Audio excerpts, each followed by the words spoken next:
semuanya, perkenalkan nama saya Murajan Alisha, saya dari kelas 10. Nah, di video kali ini saya akan melakukan wawancara dengan tema heterogenitas sosial. Saya sudah ada tokoh yang ingin saya wawancarai. Oke Kak, boleh perkenalkan dulu? Oke, boleh. Halo semuanya, perkenalkan nama saya Siti Nur Salsabila, bisa dipanggil Salsa, dan saya seorang mahasiswa dari S1 Ilmu Komputer USU.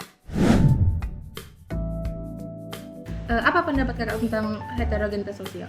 Oke, pendapat saya dari bahasanya, dari kata hetero artinya berbeda-beda.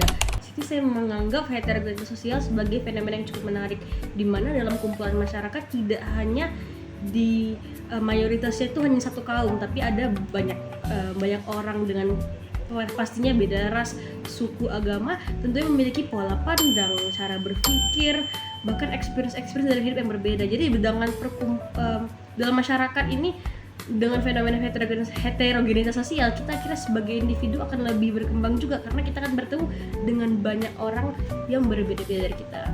Apa sebelumnya Kakak pernah mengikuti kegiatan sosial dengan masyarakat yang latar belakang berbeda?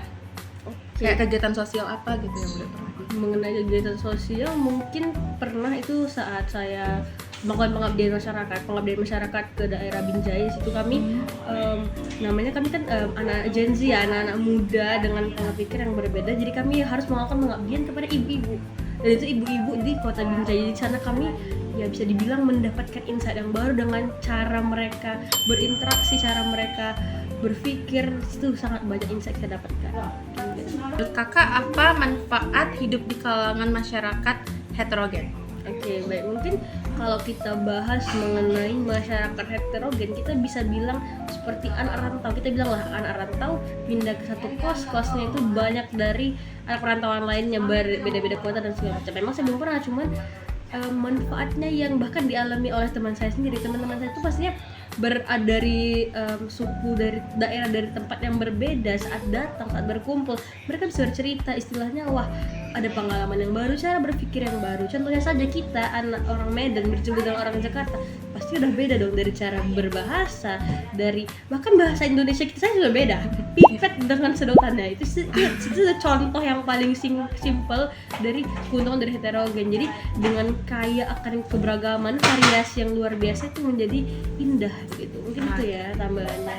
Oke, yang terakhir nih, apa pesan Kakak untuk anak-anak muda zaman sekarang? Oke, mungkin anak muda zaman sekarang, saya juga masih muda, tenang aja.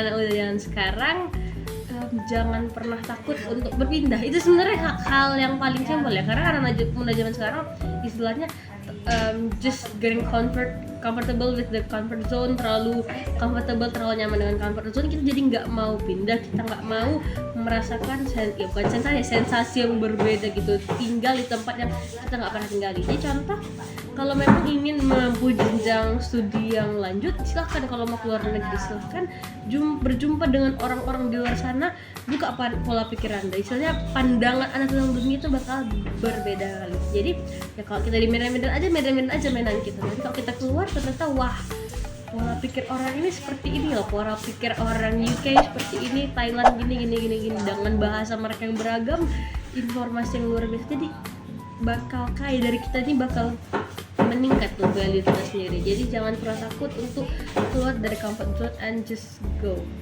Oke, terima kasih Kak Salsa.